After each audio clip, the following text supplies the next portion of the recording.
Hello everyone, and welcome in to the first episode of Project Moon Audiobooks, a series where I read and narrate for your listening enjoyment all of the source materials for the respective characters from Limbus Company, Library of Runa, and, if there is, Lobotomy Corporation.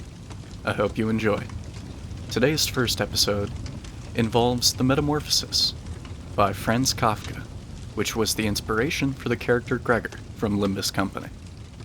This is part 1 of 3. As Gregor Samsa awoke one morning from uneasy dreams, he found himself transformed in his bed into a gigantic insect.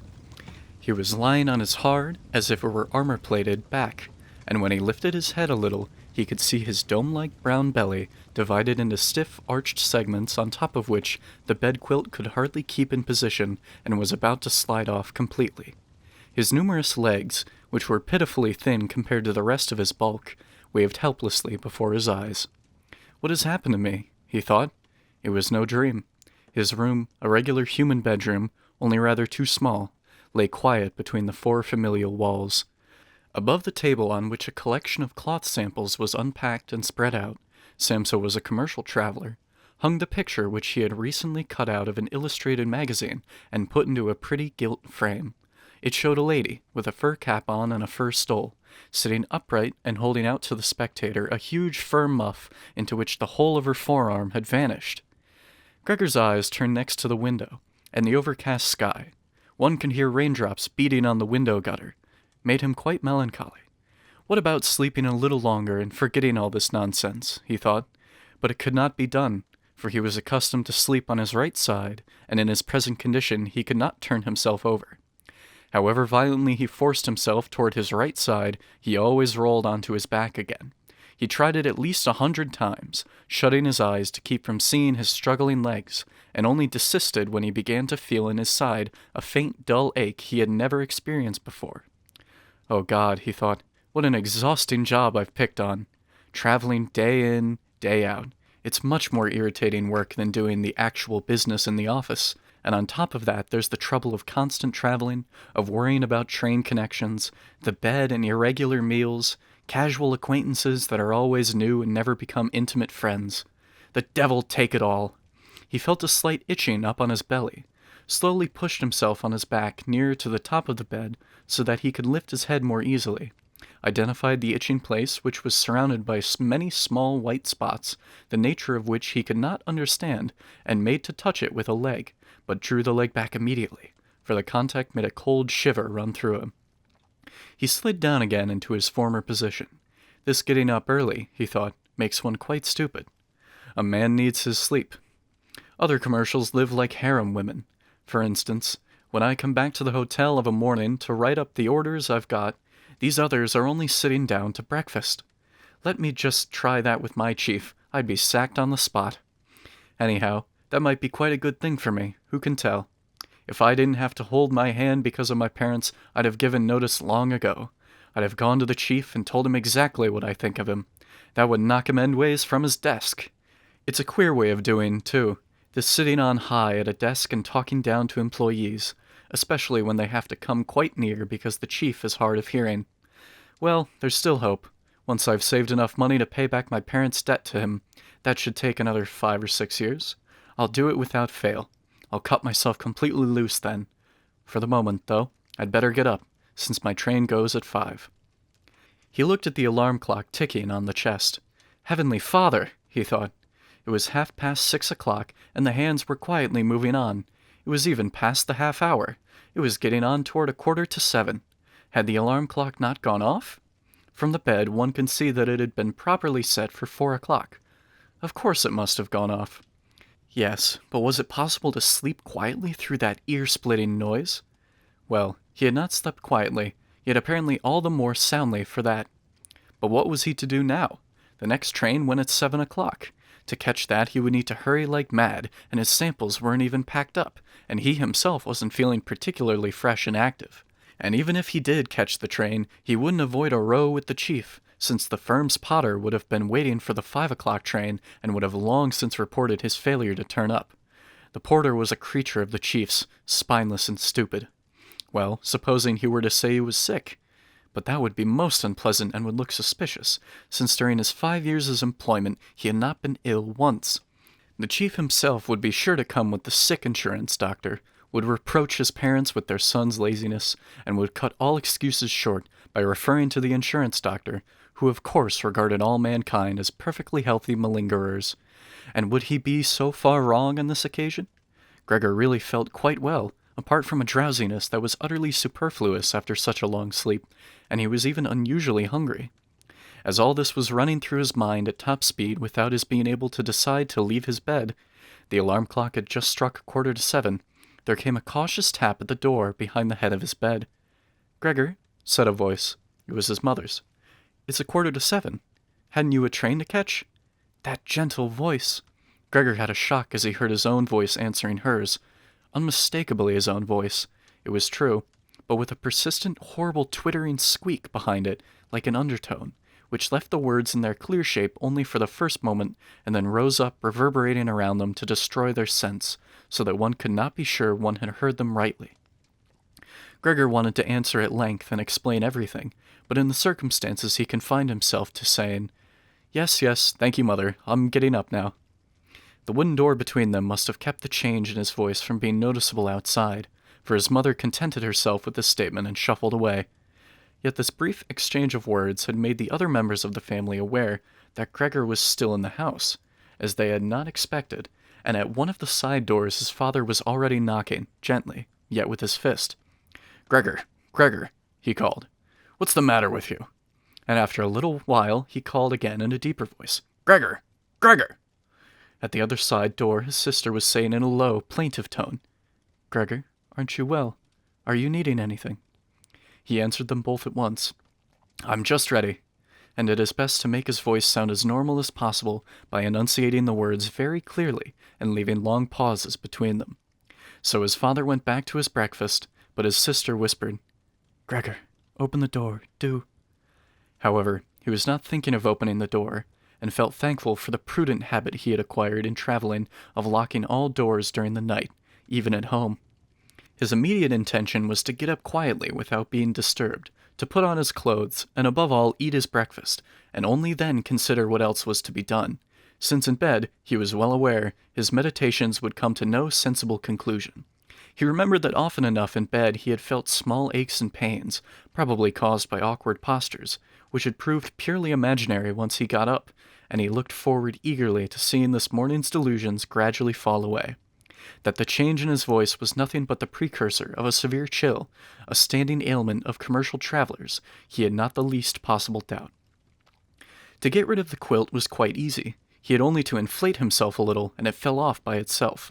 But the next move was difficult, especially because he was so uncommonly broad. He would have needed arms and hands to hoist himself up. Instead, he had only the numerous little legs which never stopped waving in all directions and which he had not control in the least. When he tried to bend one of them, it was the first to stretch itself straight. And did he succeed at last in making it do what he wanted, all the other legs meanwhile waved the more wildly in a high degree of unpleasant agitation. "But what's the use of lying idle in bed?" said Gregor to himself.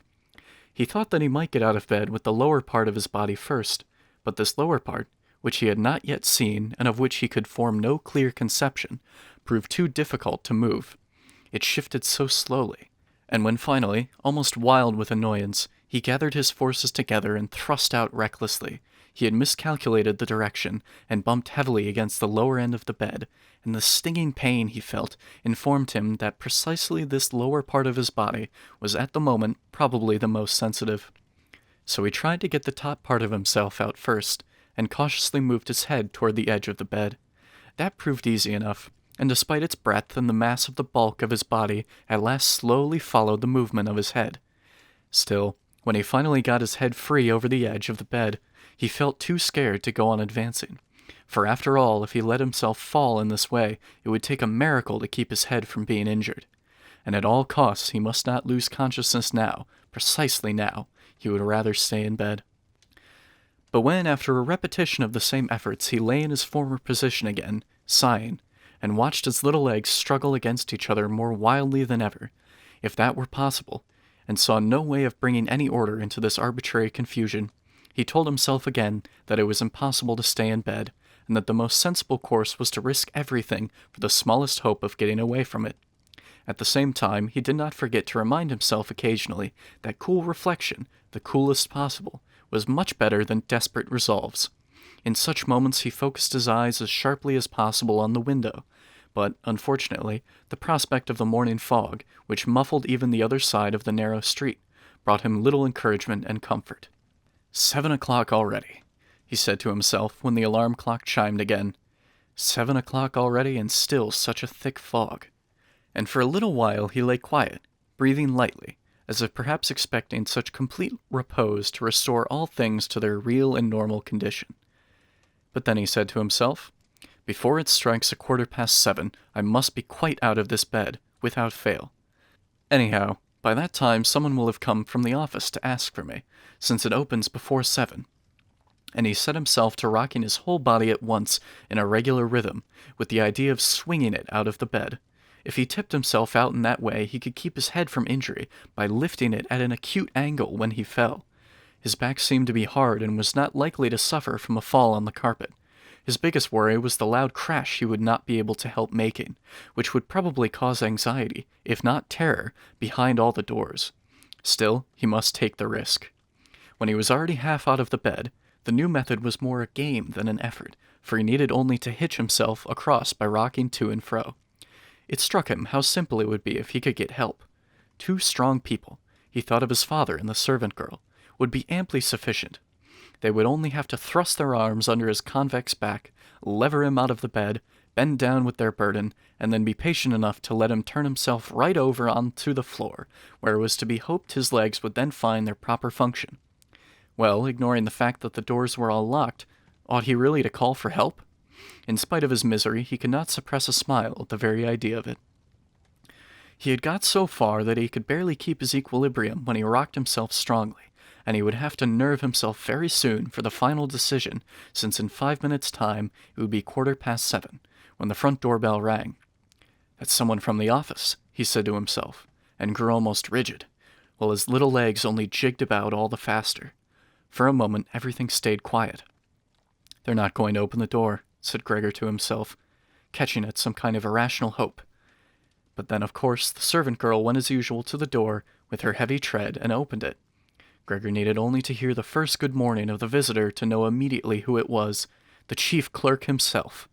What a fate, to be condemned to work for a firm where the smallest omission at once gave rise to the gravest suspicion. Were all employees in a body nothing but scoundrels? Was there not among them one single loyal, devoted man who, had he wasted only an hour or so of the firm's time in a morning, was so tormented by conscience as to be driven out of his mind and actually incapable of leaving his bed? Wouldn't it really have been sufficient to send an apprentice to inquire, if any inquiry were necessary at all? Did the chief clerk himself have to come and thus indicate to the entire family, an innocent family, that this suspicious circumstance could be investigated by no one less versed in affairs than himself? And more through the agitation caused by these reflections than through any act of will, Gregor swung himself out of bed with all his strength. There was a loud thump, but it was not really a crash. His fall was broken to some extent by the carpet. His back, too, was less stiff than he thought, and so there was merely a dull thud, not so very startling. Only he had not lifted his head carefully enough and had hit it. He turned it and rubbed it on the carpet in pain and irritation. "There was something falling down in there," said the chief clerk in the next room to the left. Gregor tried to suppose to himself that something like what had happened to him today might someday happen to the chief clerk. One really could not deny that it was possible. But as if in brusque reply to this supposition, the chief clerk took a couple of firm steps in the next door room, and his patent leather boots creaked. From the right-hand room his sister was whispering to inform him of the situation. "Gregor, the chief clerk's here." "I know," muttered Gregor to himself, but he didn't dare to make his voice loud enough for his sister to hear it. "Gregor," said his father now from the left-hand room, "the chief clerk has come and wants to know why you didn't catch the early train. We don't know what to say to him. Besides, he wants to talk to you in person. So open the door, please. He will be good enough to excuse the untidiness of your room." "Good morning, Mr. Samsa," the chief clerk was calling amiably meanwhile. "He's not well," said his mother to the visitor, while his father was still speaking through the door. "He's not well, sir. Believe me. What else would make him miss a train? The boy thinks about nothing but his work. It makes me almost cross the way he never goes out in the evenings. He's been here the last 8 days and has stayed at home every single evening. He just sits there quietly at the table reading a newspaper or looking through railway timetables. The only amusement he gets is doing fretwork. For instance, he spent 2 or 3 evenings cutting out a little picture frame. You would be surprised to see how pretty it is. It's hanging in his room. You'll see it in a minute when Gregor opens the door. I must say I'm glad you've come, sir. We should never have got him to unlock the door by ourselves. He's so obstinate. And I'm sure he's unwell, though he wouldn't have it to be so this morning." "I'm just coming," said Gregor slowly and carefully, not moving an inch for fear of losing one word of the conversation. "I can't think of any other explanation, madam," said the chief clerk. "I hope it's nothing serious. Although, on the other hand, I must say that we men of business, fortunately or unfortunately, very often simply have to ignore any slight indisposition, since business must be attended to."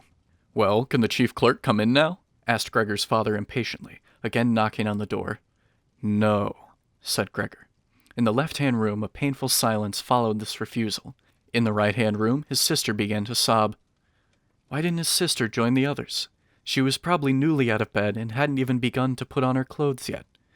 Well, why was she crying? Because he wouldn't get up and let the chief clerk in? Because he was in danger of losing his job?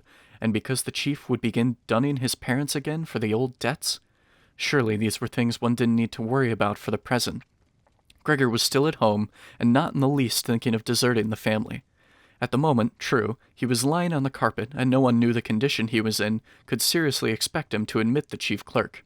But for such a small discourtesy, which could plausibly be explained away somehow later on, Gregor could hardly be dismissed on the spot. And it seemed to Gregor that it would be much more sensible to leave him in peace for the present than to trouble him with tears and entreaties. Still, of course, their uncertainty bewildered them all and excused their behavior. "Mr. Samsa," the chief clerk called now in a louder voice. "What's the matter with you? Here you are, barricading yourself in your room, giving only yes and no for answers, causing your parents a lot of unnecessary trouble and neglecting. I mention this only in passing, neglecting your business duties in incredible fashion. I am speaking here in the name of your parents and of your chief, and I beg you quite seriously to give me an immediate and precise explanation. You amaze me, you amaze me. I thought you were a quiet, dependable person, and now all at once you seem bent on making a disgraceful exhibition of yourself. The chief did hint to me early this morning a possible explanation for your disappearance, with reference to the cash payments that were entrusted to you recently, but I almost pledged my solemn word of honor that this could not be so. But now that I see how incredibly obstinate you are, I no longer have the slightest desire to take your part at all. And your position in the firm is not so unassailable. I came with the intention of telling you all this in private, but since you are wasting my time so needlessly, I don't see why your parents shouldn't hear it too. For some time past, your work has been most unsatisfactory. This is not the season of the year for a business boom, of course, we admit that, but a season of the year for doing no business at all, that does not exist, Mr. Samsa, must not exist." "But, sir," cried Gregor, beside himself and in his agitation forgetting everything else, "I'm just going back to opening the door this very minute. A slight illness, an attack of giddiness, has kept me from getting up. I'm still lying in bed, but I feel all right again. I'm getting out of bed now. Just give me a moment or two longer. I'm not quite so well as I thought, but I'm all right, really. How a thing like that can suddenly strike one down. Only last night I was quite well, my parents can tell you, or rather I did have a slight presentiment. I must have showed some sign of it. Why didn't I report it at the office? But one always thinks that an indisposition can be got over without staying in the house. Oh, sir, do spare my parents. All that you're reproaching me with now has no foundation. No one has ever said a word to me about it. Perhaps you haven't looked at the last orders I sent in. Anyhow, I can still catch the 8 o'clock train. I'm much the better for my few hours' rest. Don't let me detain you here, sir. I'll be attending to business very soon, and do be good enough to tell the chief so and to make my excuses to him." And while all this was tumbling out pell-mell, and Gregor hardly knew what he was saying, he had reached the chest quite easily, perhaps because of the practice he had had in bed, and was now trying to lever himself upright by means of it. He meant actually to open the door, actually to show himself and speak to the chief clerk. He was eager to find out what the others, after all their insistence, would say at the sight of him. If they were horrified, then the responsibility was no longer his, and he could stay quiet. But if they took it calmly, then he had no reason either to be upset and could really get to the station for the 8 o'clock train if he hurried. At first he slipped down a few times from the polished surface of the chest, but at length with a last heave he stood upright. He paid no more attention to the pains in the lower part of his body, however they smarted. Then he let himself fall against the back of a nearby chair, and clung with his little legs to the edges of it. That brought him into control of himself again, and he stopped speaking, for now he could listen to what the chief clerk was saying. "Did you understand a word of it?" the chief clerk was asking. "Surely he can't be trying to make fools of us." "Oh, dear," cried his mother, in tears. "Perhaps he's terribly ill and we're tormenting him. Greta! Greta!" she called out then. "Yes, mother?"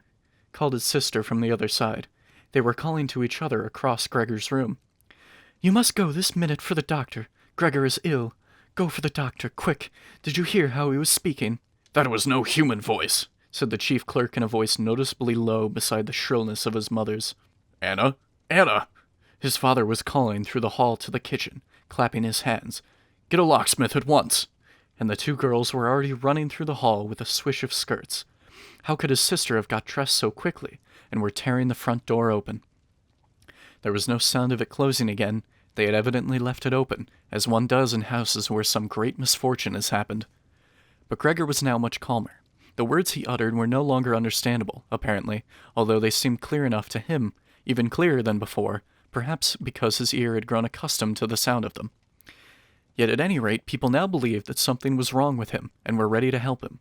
The positive certainty with which these first measures had been taken comforted him.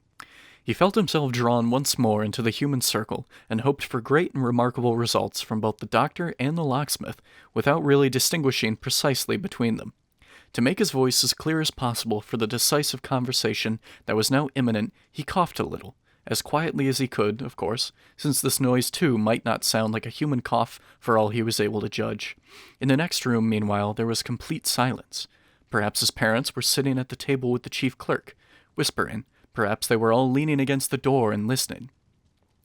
Slowly, Gregor pushed the chair toward the door, then let go of it, caught hold of the door for support. The soles at the end of his little legs were somewhat sticky, and rested against it for a moment after his efforts. Then he set himself to turning the key in the lock with his mouth. It seemed, unhappily, that he hadn't really any teeth. What could he grip the key with? But on the other hand, his jaws were certainly very strong.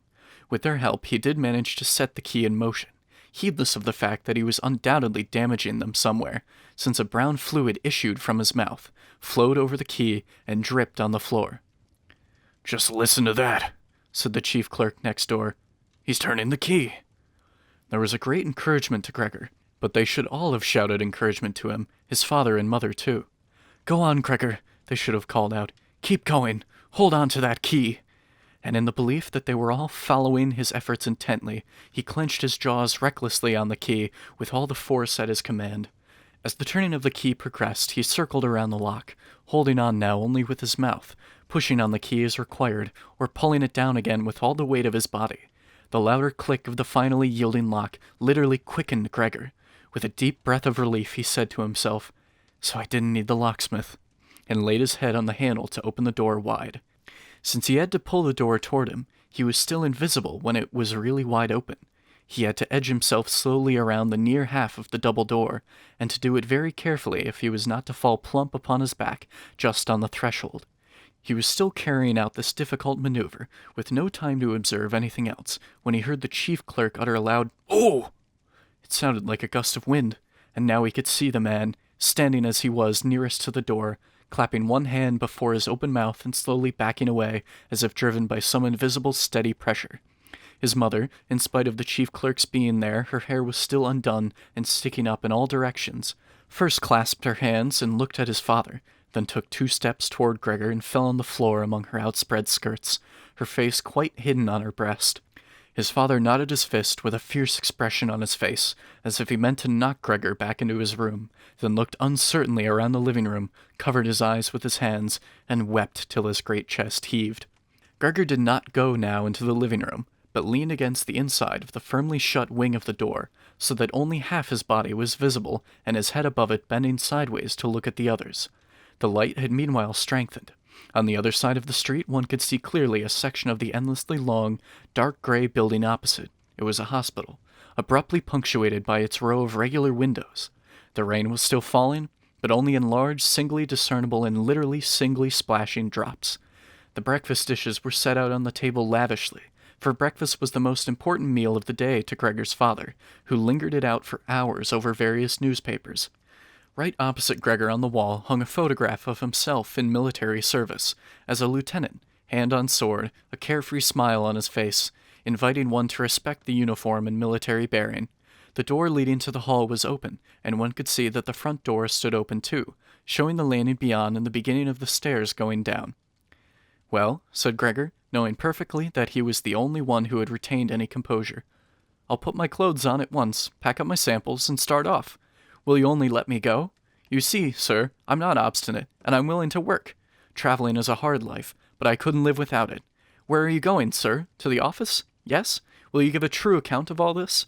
One can be temporarily incapacitated, but that's just the moment for remembering former services and bearing in mind that later on, when the incapacity has been got over, one will certainly work with all the more industry and concentration. I'm loyally bound to serve the chief, you know that very well. Besides, I have to provide for my parents and my sister. I'm in great difficulties, but I'll get out of them again. Don't make things any worse for me than they are. Stand up for me in the firm. Travelers are not popular there, I know. People think they earn sacks of money and just have a good time. A prejudice there's no particular reason for revising. But you, sir, have a more comprehensive view of affairs than the rest of the staff. Yes, let me tell you in confidence, a more comprehensive view than the chief himself, who, being the owner, lets his judgment easily be swayed against one of his employees. And you know very well that the traveler, who is never seen in the office almost the whole year around, can so easily fall a victim to gossip and ill luck and unfounded complaints, when he mostly knows nothing about, except when he comes back exhausted from his rounds, and only then suffers in person from their evil consequences, which he can no longer trace back to the original causes. Sir, don't go away without a word to me to show that you think me in the right, at least to some extent." But at Gregor's very first words, the chief clerk had already backed away and only stared at him with parted lips over one twitching shoulder. And while Gregor was speaking, he did not stand still one moment, but stole away toward the door, without taking his eyes off Gregor, yet only an inch at a time, as if obeying some secret injunction to leave the room. He was already at the hall, and the suddenness with which he took his last step out of the living room would have made one believe he had burned the sole of his foot. Once in the hall, he stretched his right arm before him toward the staircase, as if some supernatural power were waiting there to deliver him. Gregor perceived that the chief clerk must on no account be allowed to go away in this frame of mind if his position in the firm were not to be endangered to the utmost. His parents did not understand this so well. They had convinced themselves in the course of years that Gregor was settled for life in this firm, and besides, they were so preoccupied with their immediate troubles that all foresight had forsaken them. Yet Gregor had this foresight. The chief clerk must be detained, soothed, persuaded, and finally won over. The whole future of Gregor and his family depended on it. If only his sister had been there. She was intelligent. She had begun to cry while Gregor was still lying quietly on his back. And no doubt the chief clerk, so partial to ladies, would have been guided by her. She would have shut the door of the flat and in the hall talked him out of this horror. But she was not there, and Gregor would have to handle the situation himself. And without remembering that he was still unaware what powers of movement he possessed, without even remembering that his words, in all possibility, indeed in all likelihood, would again be unintelligible, he let go the wing of the door, pushed himself through the opening, started to walk toward the chief clerk, who was already ridiculously clinging with both hands to the railing on the landing. But immediately, as he was feeling for a support, he fell down with a little cry upon all his numerous legs. Hardly was he down when he experienced for the first time this morning a sense of physical comfort. His legs had firm ground under them. They were completely obedient, as he noted with joy. They even strove to carry him forward in whatever direction he chose, and he was inclined to believe that a final relief from all his sufferings was at hand. But in the same moment as he found himself on the floor, rocking with suppressed eagerness to move, not far from his mother, indeed just in front of her, she, who had seemed so completely crushed, sprang all at once to her feet, her arms and fingers outspread, cried, "Help! For God's sake, help!" bent her head down as if to see Gregor better, yet on the contrary kept backing senselessly away, had quite forgotten that the laden table stood behind her, sat upon it hastily, as if in absence of mind, when she bumped into it, and seemed altogether unaware that the big coffee pot beside her was upset and pouring coffee in a flood over the carpet. Mother, said Gregor in a low voice, and looked up at her. The chief clerk, for the moment, had quite slipped from his mind. Instead, he could not resist snapping his jaws together at the sight of the streaming coffee. That made his mother scream again. She fled from the table and fell into the arms of his father, who hastened to catch her. But Gregor had now no time to spare for his parents. The chief clerk was already on the stairs. With his chin on the banisters, he was taking one last backward look. Gregor made a spring, to be as sure as possible of overtaking him. The chief clerk must have divined his intention, for he leaped down several steps and vanished. He was still yelling, "Ugh!" and it echoed through the whole staircase. Unfortunately, the flight of the chief clerk seemed completely to upset Gregor's father, who had remained relatively calm until now, for instead of running after the man himself, or at least not hindering Gregor in his pursuit, he seized in his right hand the walking stick that the chief clerk had left behind on a chair, together with a hat and greatcoat, snatched in his left hand a large newspaper from the table, and began stamping his feet and flourishing the stick and the newspaper to drive Gregor back into his room. No entreaty of Gregor's availed. Indeed, no entreaty was even understood. However humbly he bent his head, his father only stamped on the floor the more loudly. Behind his father, his mother had tore open a window, despite the cold weather, and was leaning far out of it with her face in her hands. A strong draught set in from the street to the staircase. The window curtains blew in, the newspapers on the table fluttered, stray pages whisked over the floor. Pitilessly, Gregor's father drove him back, hissing and crying, "Shoo!" like a savage. But Gregor was quite unpracticed in walking backwards. It really was a slow business. If he only had a chance to turn around, he could get back to his room at once. But he was afraid of exasperating his father by the slowness of such a rotation, and at any moment the stick in his father's hand might hit him with a fatal blow on the back or on the head. In the end, however, nothing else was left for him to do, since to his horror he observed that in moving backwards he could not even control the direction he took.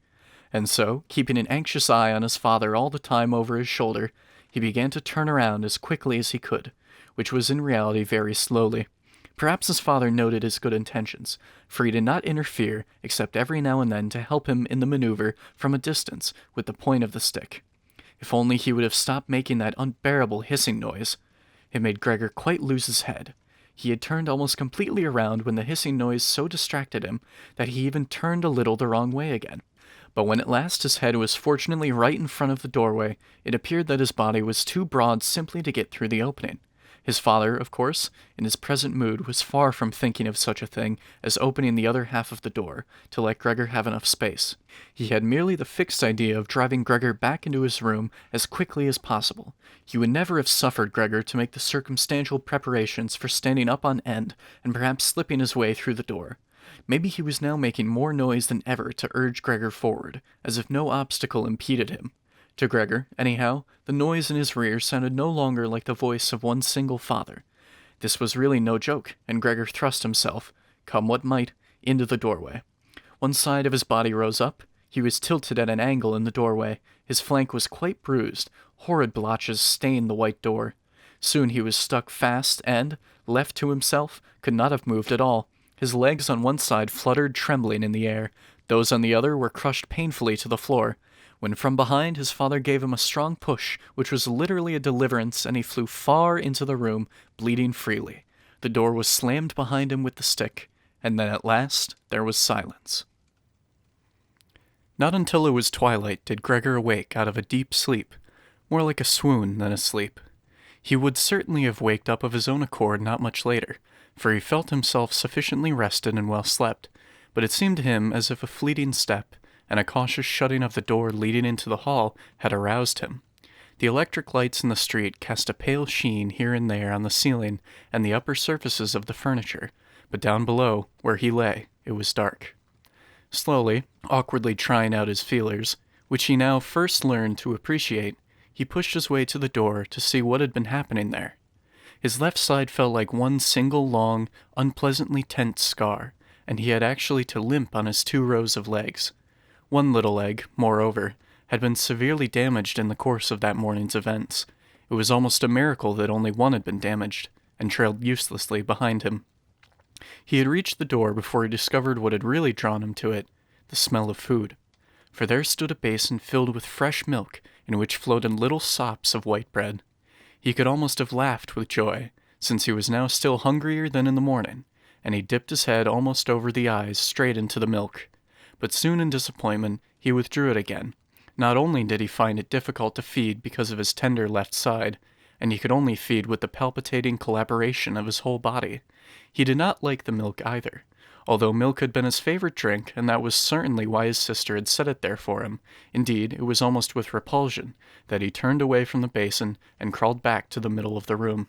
He could see through the crack of the door that the gas was turned on in the living room, but while usually at this time his father made a habit of reading the afternoon newspaper in a loud voice to his mother and occasionally to his sister as well, not a sound was now to be heard.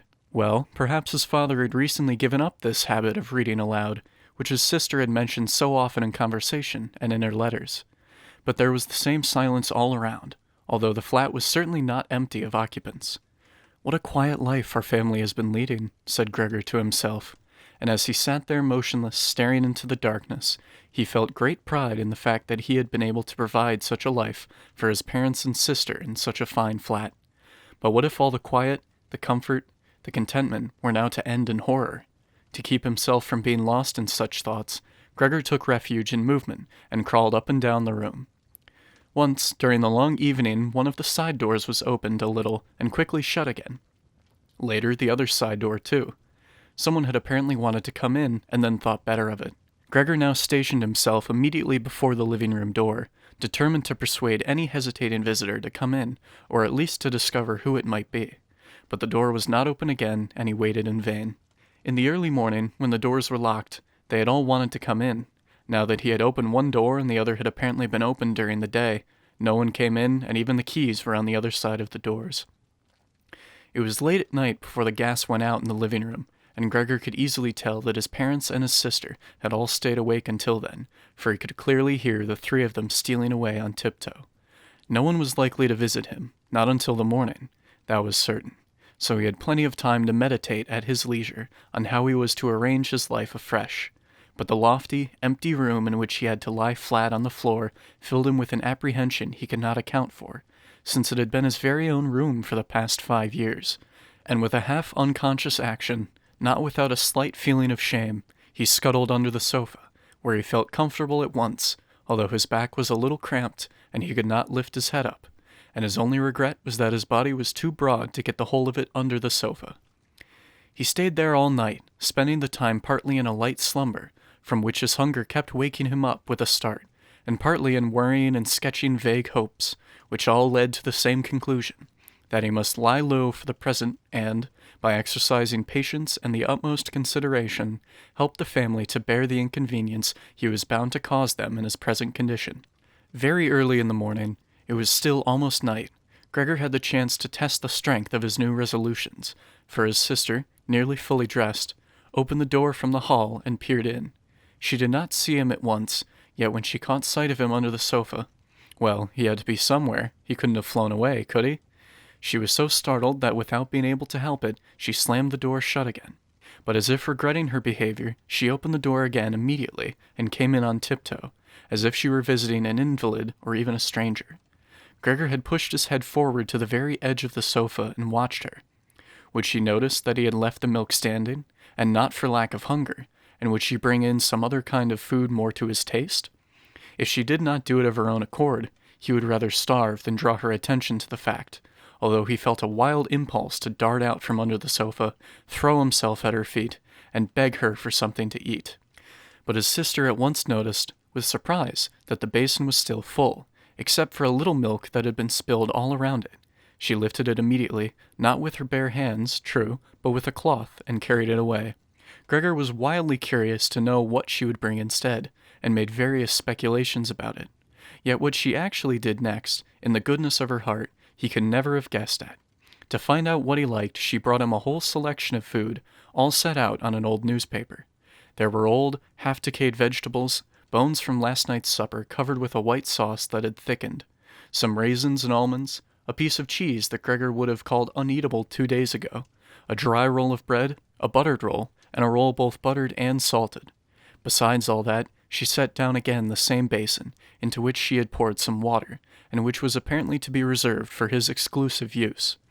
And with fine tact, knowing that Gregor would not eat in her presence, she withdrew quickly and even turned the key, to let him understand that he could take his ease as much as he liked. Gregor's legs all whizzed toward the food. His wounds must have healed completely, moreover, for he felt no disability, which amazed him and made him reflect how more than a month ago he had cut one finger a little with a knife and had still suffered pain from the wound only the day before yesterday. Am I less sensitive now? He thought, and sucked greedily at the cheese, which above all the other edibles attracted him at once and strongly. One after another, and with tears of satisfaction in his eyes, he quickly devoured the cheese, the vegetables, and the sauce. The fresh food, on the other hand, had no charms for him. He could not even stand the smell of it, and actually dragged away to some little distance the things he could eat. He had long finished his meal and was only lying lazily on the same spot when his sister returned the key slowly as a sign for him to retreat. That roused him at once, although he was nearly asleep, and he hurried under the sofa again. But it took considerable self-control for him to stay under the sofa, even for the short time his sister was in the room, since the large meal had swollen his body somewhat, and he was so cramped he could hardly breathe.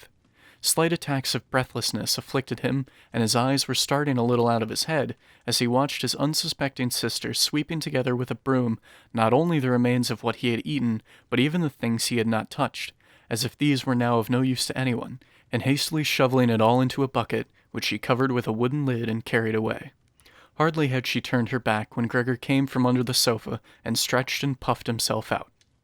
In this manner Gregor was fed, once in the early morning while his parents and the servant girl were still asleep, and a second time after they had all had their midday dinner, for then his parents took a short nap, and the servant girl could be sent out on some errand or other by his sister. Not that they would have wanted him to starve, of course, but perhaps they could not have borne to know more about his feeding than from hearsay.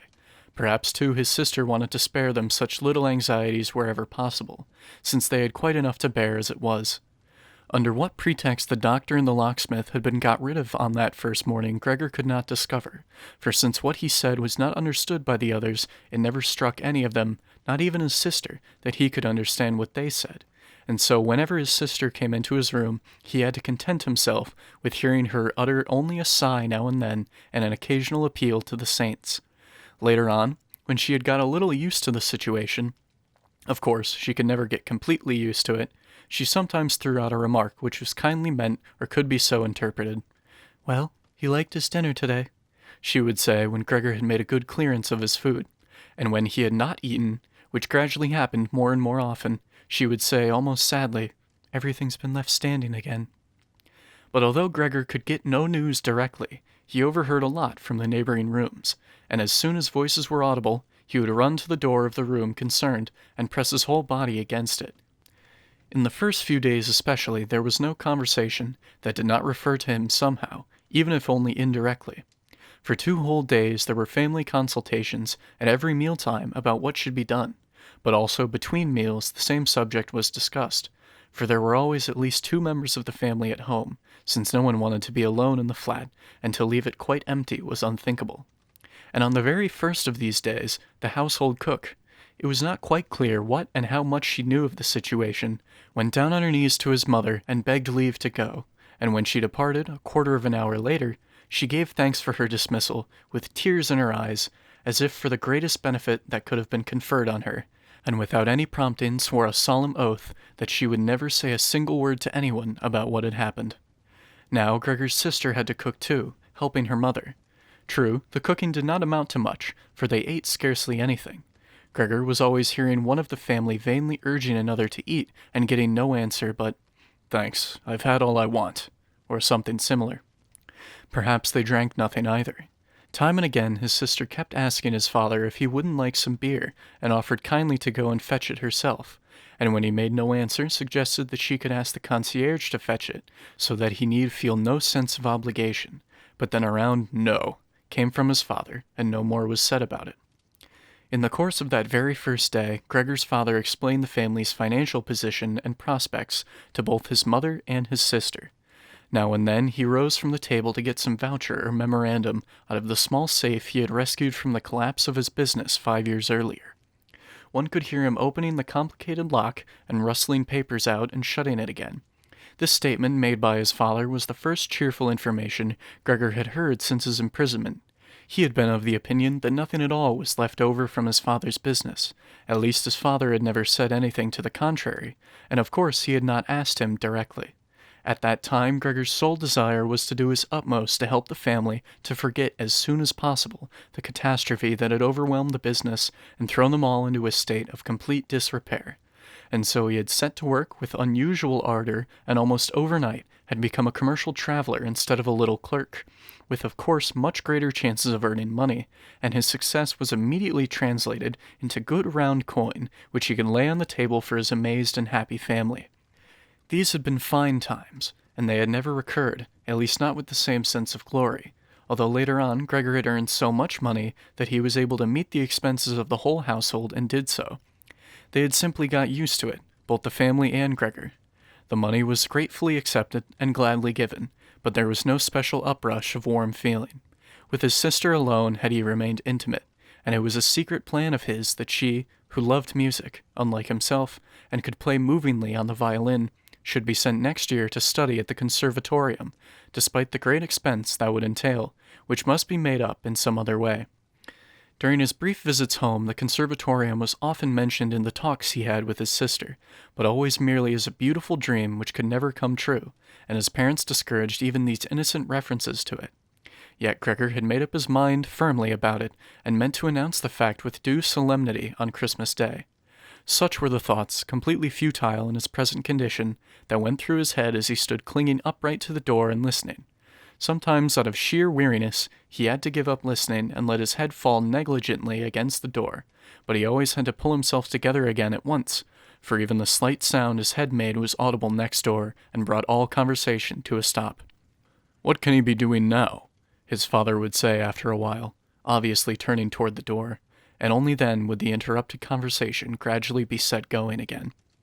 Gregor was now informed as amply as he could wish, for his father tended to repeat himself in his explanations, partly because it was a long time since he had handled such matters, and partly because his mother could not always grasp things at once, that a certain amount of investments, a very small amount it was true, had survived the wreck of their fortunes, and had even increased a little because the dividends had not been touched meanwhile, and besides that, the money Gregor brought home every month, he had kept only a few dollars for himself, had never been quite used up, and now amounted to a small capital sum. Behind the door, Gregor nodded his head eagerly, rejoiced at this evidence of unexpected thrift and foresight. True, he could really have paid off some more of his father's debts to the chief with this extra money, and so brought much nearer the day on which he could quit his job, but doubtless it was better the way his father had arranged it. Yet this capital was by no means sufficient to let the family live on the interest of it. For 1 year, perhaps, or at the most 2, they could live on the principal. That was all. It was simply a sum that ought not to be touched and should be kept for a rainy day. Money for living expenses would have to be earned. Now, his father was still hale enough, but an old man, and he had done no work for the past 5 years and could not be expected to do much. During these 5 years, the first years of leisure in his laborious though unsuccessful life, he had grown rather fat and become sluggish. And Gregor's old mother, how was she to earn a living with her asthma, which troubled her even when she walked through the flat and kept her lying on the sofa every other day, panting for breath beside an open window? And was his sister to earn her bread, she who was still a child of 17, and whose life hitherto had been so pleasant, consisting as it did in dressing herself nicely, sleeping long, helping in the housekeeping, going out to a few modest entertainments, and above all playing the violin? At first, whenever the need for earning money was mentioned, Gregor let go his hold on the door and threw himself down on the cool leather sofa beside it. He felt so hot with shame and grief. Often, he just lay there the long nights through, without sleeping at all, scrabbling for hours on the leather. Or he nerved himself to the great effort of pushing an armchair to the window, then crawled up over the windowsill and, braced against the chair, leaned against the window panes, obviously in some recollection of the sense of freedom that looking out of a window always used to give him. For in reality, day by day, things that were even a little way off were growing dimmer to his sight.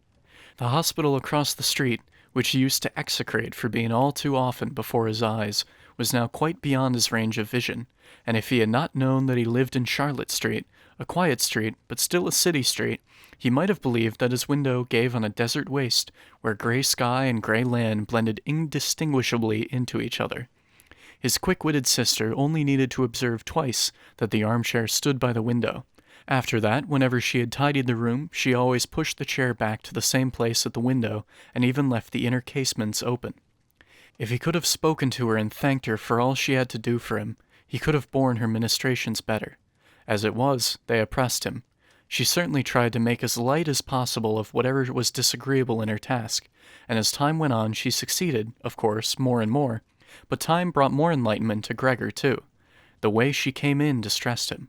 Hardly was she in the room when she rushed to the window, without even taking time to shut the door, careful as she was usually to shield the sight of Gregor's room from the others, and as if she were almost suffocating, tore the casements open with hasty fingers, standing then in the open draught for a while, even in the bitterest cold, and drawing deep breaths.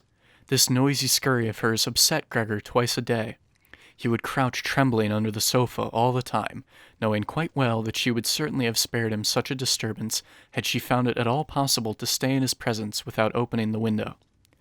On one occasion, about a month after Gregor's metamorphosis, when there was surely no reason for her to be still startled at his appearance, she came a little earlier than usual, and found him gazing out of the window, quite motionless, and thus well placed to look like a bogey. Gregor would not have been surprised had she not come in at all, for she could not immediately open the window while he was there, but not only did she retreat, she jumped back as if in alarm, and banged the door shut. A stranger might well have thought that he had been lying in wait for her there, meaning to bite her. Of course, he hid himself under the sofa at once, but he had to wait until midday before she came again, and she seemed more ill at ease than usual. This made him realize how repulsive the sight of him still was to her, and that it was bound to go on being repulsive, and what an effort it must cost her not to run away even from the sight of the small portion of his body that stuck out from under the sofa. In order to spare her that, therefore, one day he carried a sheet on his back to the sofa. It cost him 4 hours' labor, and arranged it there in such a way as to hide him completely, so that even if she were to bend down she could not see him. Had she considered the sheet unnecessary, she would certainly have stripped it off the sofa again, for it was clear enough that this curtaining and confining of himself was not likely to conduce to Gregor's comfort, but she left it where it was, and Gregor even fancied that he caught a thankful glance from her eye when he lifted the sheet carefully a very little with his head to see how she was taking the new arrangement. For the first fortnight his parents could not bring themselves to the point of entering his room, and he often heard them expressing their appreciation of his sister's activities, whereas formerly they had frequently scolded her for being, as they thought, a somewhat useless daughter. But now both of them often waited outside the door, his father and his mother, while his sister tidied his room, and as soon as she came out she had to tell them exactly how things were in the room, what Gregor had eaten, how he had conducted himself this time, and whether there was not perhaps some slight improvement in his condition. His mother, moreover, began relatively soon to want to visit him, but his father and sister dissuaded her at first with arguments which Gregor listened to very attentively and altogether approved. Later, however, she had to be held back by main force, and when she cried out, "Do let me into Gregor. He is my unfortunate son. Can't you understand that I must go into him?" Gregor thought it might be well to have her come in, not every day, of course, but perhaps once a week. She understood things, after all, much better than his sister, who was only a child despite the effort she was making, and had perhaps taken on so difficult a task merely out of childish thoughtfulness. Gregor's desire to see his mother was soon fulfilled. During the daytime he did not want to show himself at the window, out of consideration for his parents, but he could not crawl very far around the few square yards of floor space he had, nor could he bear lying quietly at rest all during the night, while he was fast losing any interest he had ever taken in food, so that for mere recreation he had formed the habit of crawling crisscross over the walls and ceiling. He especially enjoyed hanging suspended from the ceiling. It was much better than lying on the floor. One could breathe more freely, one's body swung and rocked lightly, and in the almost blissful absorption induced by this suspension, it could happen to his own surprise that he let go and fell plump on the floor. Yet he now had his body much better under control than formerly, and even such a big fall did him no harm. His sister at once remarked the new distraction Gregor had found for himself. He left traces behind him of the sticky stuff on his soles wherever he crawled. And she got the idea in her head of giving him as wide a field as possible to crawl in, and of removing the pieces of furniture that hindered him, above all the chest of drawers and the writing desk. But that was more than she could manage all by herself. She did not dare ask her father to help her. And as for the servant girl, a young creature of 16 who had had the courage to stay on after the cook's departure, she could not be asked to help, for she had begged as a special favor that she might keep the kitchen door locked and open it only on a definite summons. So there was nothing left but to apply to her mother at an hour when her father was out. And the old lady did come, with exclamations of joyful eagerness, which, however, died away at the door of Gregor's room. Gregor's sister, of course, went in first, to see that everything was in order before letting his mother enter. In great haste, Gregor pulled the sheet lower and rucked it more in folds, so that it really looked as if it had been thrown accidentally over the sofa. And this time he did not peer out from under it. He renounced the pleasure of seeing his mother on this occasion, and was only glad that she had come at all. "Come in, he's out of sight," said his sister, obviously leading her mother in by the hand. Gregor could now hear the two women struggling to shift the heavy old chest from its place, and his sister claiming the greater part of the labor for herself, without listening to the admonitions of her mother, who feared she might overstrain herself. It took a long time. After at least a quarter of an hour's tugging, his mother objected that the chest had better be left where it was, for in the first place it was too heavy and could never be got out before his father came home, and standing in the middle of the room like that it would only hamper Gregor's movements. While in the second place, it was not at all certain that removing the furniture would be doing a service to Gregor. She was inclined to think to the contrary. The sight of the naked walls made her own heart heavy, and why shouldn't Gregor have the same feeling, considering that he had been used to his furniture for so long, and might feel forlorn without it? "And doesn't it look?" she concluded in a low voice. In fact, she had been almost whispering all the time, as if to avoid letting Gregor, whose exact whereabouts she did not know, hear even the tones of her voice, for she was convinced that he could not understand her words. "Doesn't it look as if we were showing him, by taking away his furniture, that we have given up hope of his ever getting better, and are just leaving him coldly to himself? I think it would be best to keep his room exactly as it has always been, so that when he comes back to us, he will find everything unchanged and be able all the more easily to forget what has happened in between." On hearing these words from his mother, Gregor realized the lack of all direct human speech for the past 2 months together with the monotony of family life must have confused his mind. Otherwise, he could not account for the fact that he had quite earnestly looked forward to having his room emptied of furnishing. Did he really want his warm room, so comfortably fitted with old family furniture, to be turned into a naked den in which he would certainly be able to crawl unhampered in all directions, but at the price of shedding simultaneously all recollection of his human background? He had indeed been so near the brink of forgetfulness that only the voice of his mother, which he had not heard for so long, had drawn him back from it. Nothing should be taken out of his room. Everything must stay as it was. He could not dispense with the good influence of the furniture on his state of mind, and even if the furniture did hamper him in his senseless crawling around and around, that was no drawback, but a great advantage. Unfortunately, his sister was of the contrary opinion. She had grown accustomed, and not without reason, to consider herself an expert in Gregor's affairs as against her parents, and so her mother's advice was now enough to make her determined on the removal not only of the chest and the writing desk, which had been her first intention, but of all the furniture except the indispensable sofa. This determination was not, of course, merely the outcome of childish recalcitrance and of the self-confidence she had recently developed so unexpectedly and at such cost. She had, in fact, perceived that Gregor needed a lot of space to crawl about in, while on the other hand he never used the furniture at all, so far as could be seen.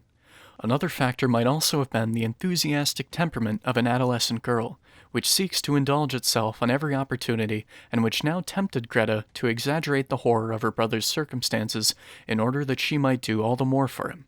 In a room where Gregor lorded it all alone over empty walls, no one, save herself, was likely ever to set foot. And so she was not to be moved from her resolve by her mother, who seemed moreover to be ill at ease in Gregor's room, and therefore unsure of herself, was soon reduced to silence, and helped her daughter as best she could to push the chest outside. Now, Gregor could do without the chest, if need be, but the writing desk he must retain. As soon as the two women had got the chest out of his room, groaning as they pushed it, Gregor stuck his head out from under the sofa to see how he might intervene as kindly and cautiously as possible. But as bad luck would have it, his mother was the first to return, leaving Greta clasping the chest in the room next door, where she was trying to shift it all by herself, without of course moving it from the spot. His mother, however, was not accustomed to the sight of him. It might sicken her, and so in alarm Gregor backed quickly to the other end of the sofa, yet could not prevent the sheet from swaying a little in front. That was enough to put her on the alert. She paused, stood still for a moment, and then went back to Greta. Although Gregor kept reassuring himself that nothing out of the way was happening, but only a few bits of furniture were being changed around, he soon had to admit that all this trotting to and fro of the two women, their little ejaculations, and the scraping of furniture along the floor affected him like a vast disturbance coming from all sides at once, and however much he tucked in his head and legs and cowered to the very floor, he was bound to confess that he would not be able to stand it for long. They were clearing his room out, taking away everything he loved. The chest in which he kept his fret saw and other tools was already dragged off. They were now loosening the writing desk, which had almost sunk into the floor, the desk at which he had done all his homework when he was at the commercial academy, at the grammar school before that, and, yes, even at the primary school. He had no more time to waste in weighing the good intentions of the two women, whose existence he had by now almost forgotten, for they were so exhausted that they were laboring in silence, and nothing could be heard but the heavy scuffling of their feet. And so he rushed out. The women were just leaning against the writing desk in the next room to give themselves a breather, and 4 times changed his direction, since he really did not know what to rescue first. Then on the wall opposite, which was already otherwise cleared, he was struck by the picture of the lady, muffled in so much fur, and quickly crawled up to it and pressed himself to the glass, which was a good surface to hold on to, and comforted his hot belly. This picture, at least, which was entirely hidden beneath him, was going to be removed by nobody. He turned his head toward the door of the living room so as to observe the women when they came back. They had not allowed themselves much of a rest and were already coming.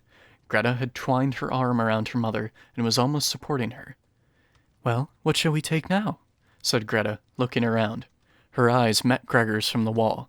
She kept her composure, presumably because of her mother, bent her head down to her mother to keep her from looking up, and said, although in a fluttering, unpremeditated voice, "Come, hadn't we better go back to the living room for a moment?"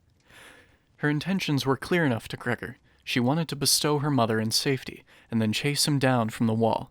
Well, just let her try it. He clung to his picture and would not give it up. He would rather fly in Greta's face. But Greta's words had succeeded in disquieting her mother, who took a step to one side, caught sight of the huge brown mass on the flowered wallpaper, and before she was really conscious that what she saw was Gregor, screamed in a loud, hoarse voice, "Oh God! Oh God!" fell with outspread arms over the sofa as if giving up, and did not move. "Gregor!"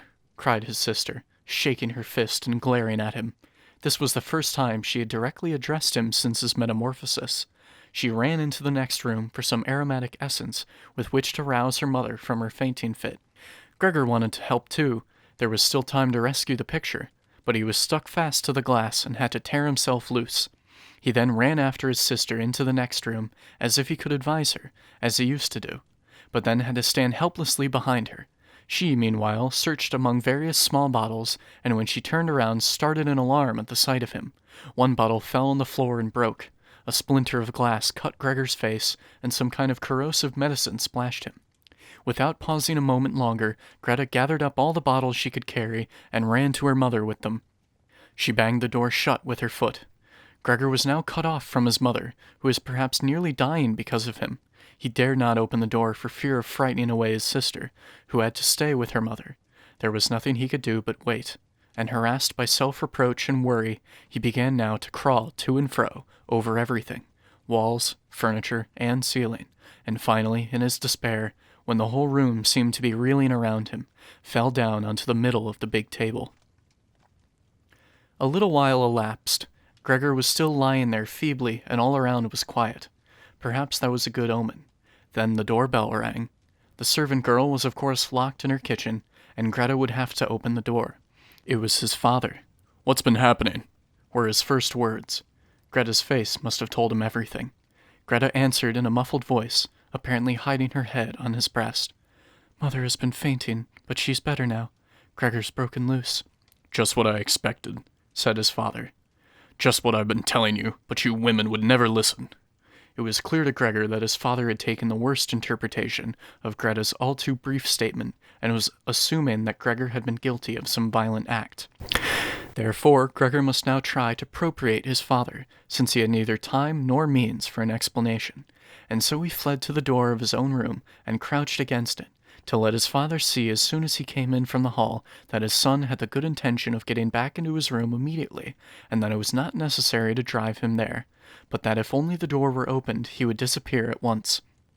Yet his father was not in the mood to perceive such fine distinctions. "Ah!" he cried as soon as he appeared, in a tone that sounded at once angry and exultant. Gregor drew his head back from the door and lifted it to look at his father. Truly, this was not the father he had imagined to himself. Admittedly, he had been too absorbed of late in his new recreation of crawling over the ceiling to take the same interest as before in what was happening elsewhere in the flat, and he ought really to be prepared for some changes.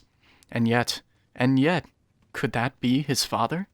The man who used to lie wearily sunk in bed whenever Gregor set out on a business journey, who welcomed him back of an evening lying in a long chair in a dressing gown, who could not really rise to his feet but only lifted his arms in greeting, and on the rare occasions when he did go out with his family, on 1 or 2 Sundays a year and on highest holidays, walked between Gregor and his mother, who were slow walkers anyhow, even more slowly than they did, muffled in his old greatcoat, shuffling laboriously forward with the help of his crook-handled stick, which he set down most cautiously at every step, and, whenever he wanted to say anything, nearly always came to a full stop and gathered his escort around him.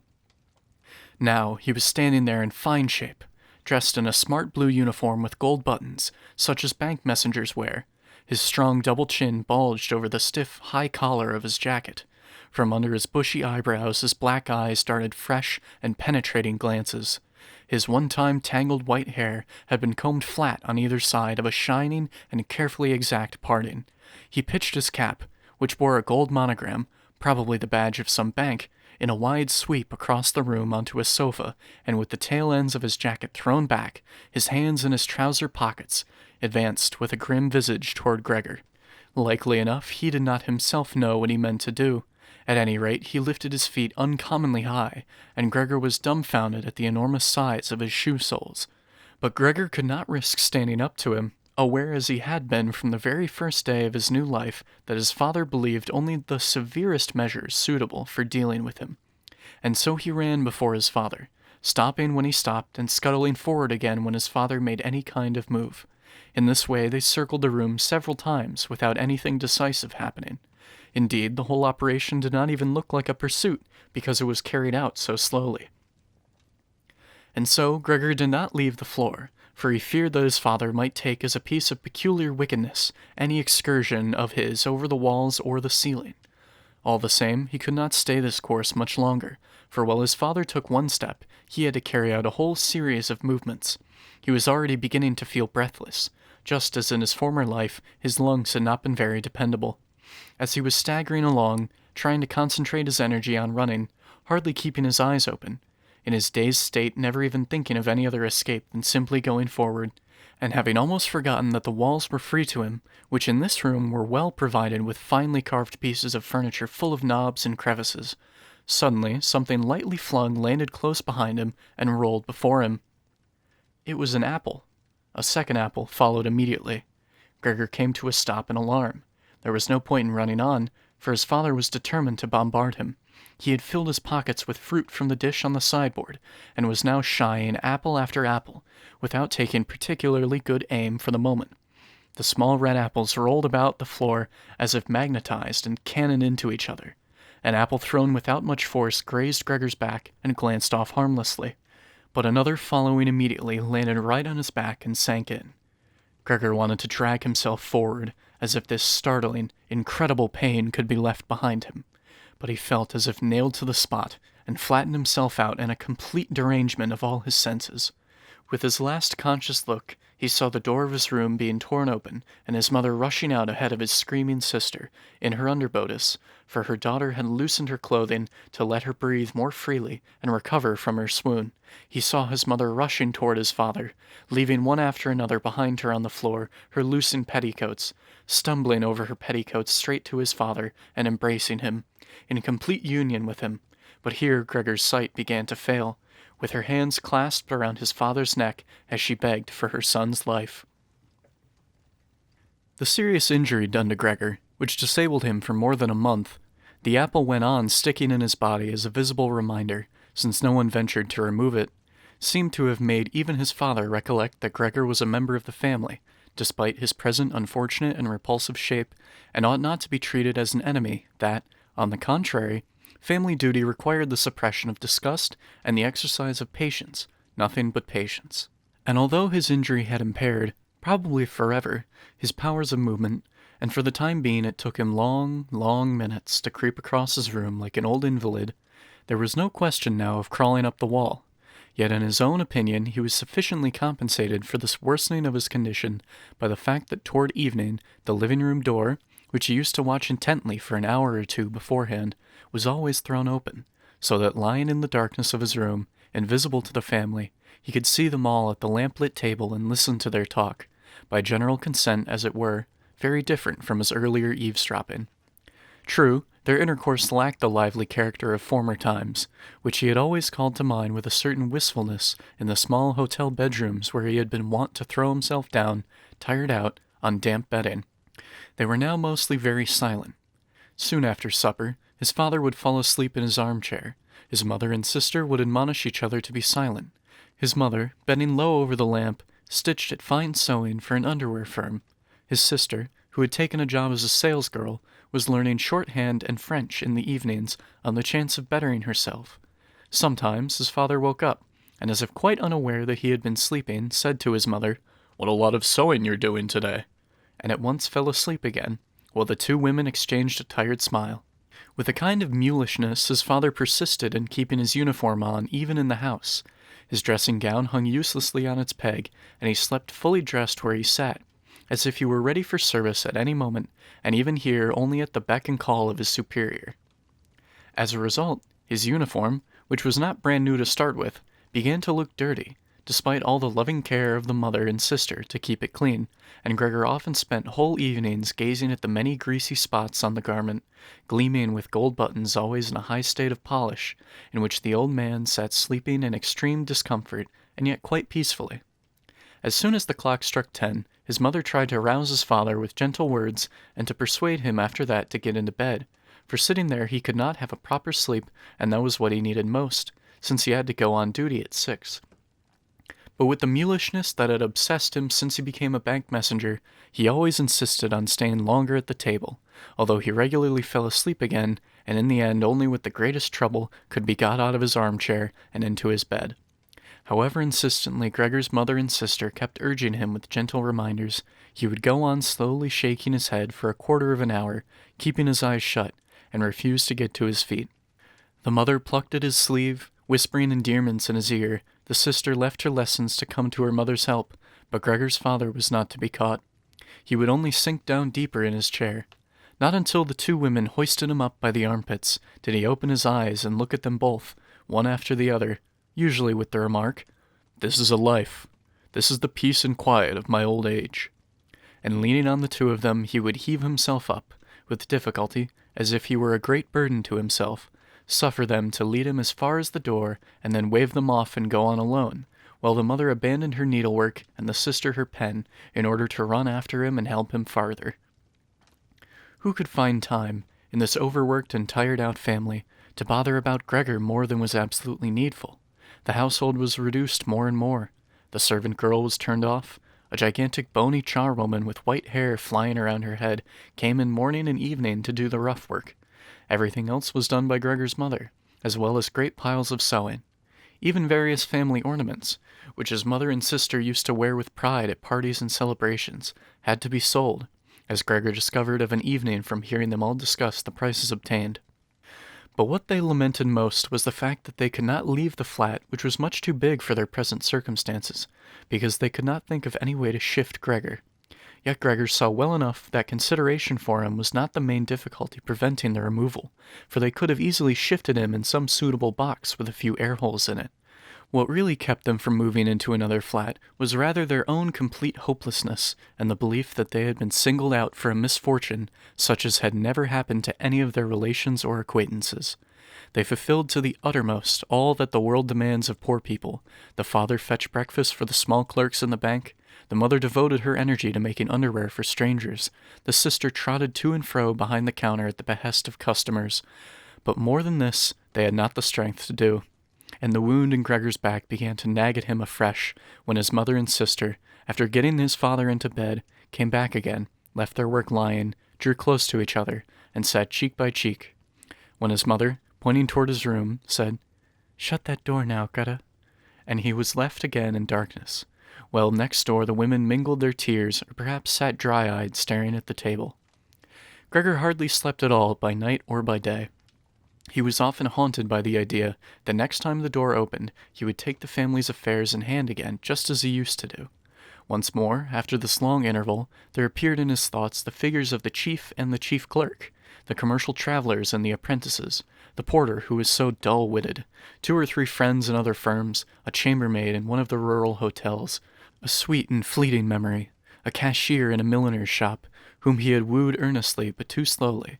They all appeared, together with strangers or people he had quite forgotten, but instead of helping him and his family, they were one and all unapproachable, and he was glad when they vanished. At other times he would not be in the mood to bother about his family. He was only filled with rage at the way they were neglecting him, and although he had no clear idea of what he might care to eat, he would make plans for getting into the larder to take the food that was after all his due, even if he were not hungry. His sister no longer took thought to bring him what might especially please him, but in the morning and at noon, before she went to business, hurriedly pushed into his room with her foot any food that was available, and in the evening cleared it out again with one sweep of the broom, heedless of whether it had been merely tasted, or, as most frequently happened, left untouched. The cleaning of his room, which she now did always in the evenings, could not have been more hastily done. Streaks of dirt stretched along the walls. Here and there lay balls of dust and filth. At first Gregor used to station himself in some particularly filthy corner when his sister arrived, in order to reproach her with it, so to speak. But he could have sat there for weeks without getting her to make any improvement. She could see the dirt as well as he did, but she had simply made up her mind to leave it alone.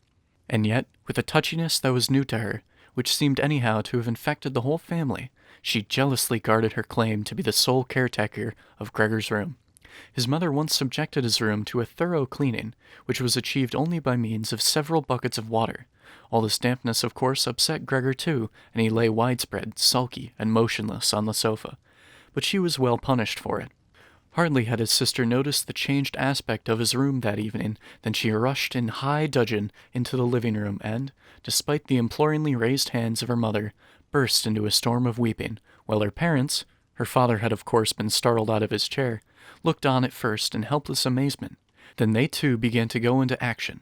The father reproached the mother on his right for not having left the cleaning of Gregor's room to his sister, shrieked at the sister on his left that never again was she to be allowed to clean Gregor's room, while the mother tried to pull the father into his bedroom, since he was beyond himself with agitation.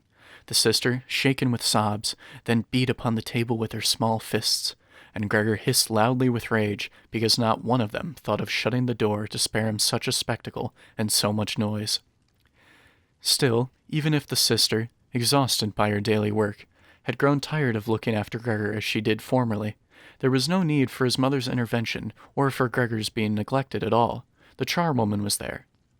This old widow, whose strong bony frame had enabled her to survive the worst a long life could offer, by no means recoiled from Gregor. Without being in the least curious, she had once by chance opened the door of his room, and at the sight of Gregor, who, taken by surprise, began to rush to and fro, although no one was chasing him, merely stood there with her arms folded. From that time she never failed to open his door a little for a moment, morning and evening, to have a look at him. At first she even used to call him to her, with words which apparently she took to be friendly, such as, "Come along then, you old dung beetle," or, "Look at the old dung beetle then." To such allocutions, Gregor made no answer, but stayed motionless where he was, as if the door had never been opened. Instead of being allowed to disturb him so senselessly whenever the whim took her, she should rather have been ordered to clean out his room daily, that charwoman. Once, early in the morning, heavy rain was lashing on the window panes, perhaps a sign that spring was on the way. Gregor was so exasperated when she began addressing him again that he ran at her, as if to attack her, although slowly and feebly enough. But the charwoman, instead of showing fright, merely lifted high a chair that happened to be beside the door, and as she stood there with her mouth wide open, it was clear that she meant to shut it only when she brought the chair down on Gregor's back. "So you're not coming any nearer?" she asked, as Gregor turned away again, and quietly put the chair back into the corner. Gregor was now eating hardly anything. Only when he happened to pass the food laid out for him did he take a bit of something into his mouth as a pastime, kept it there for an hour at a time, and usually spat it out again. At first he thought it was chagrin over the state of his room that prevented him from eating, yet he soon got used to the various changes in his room.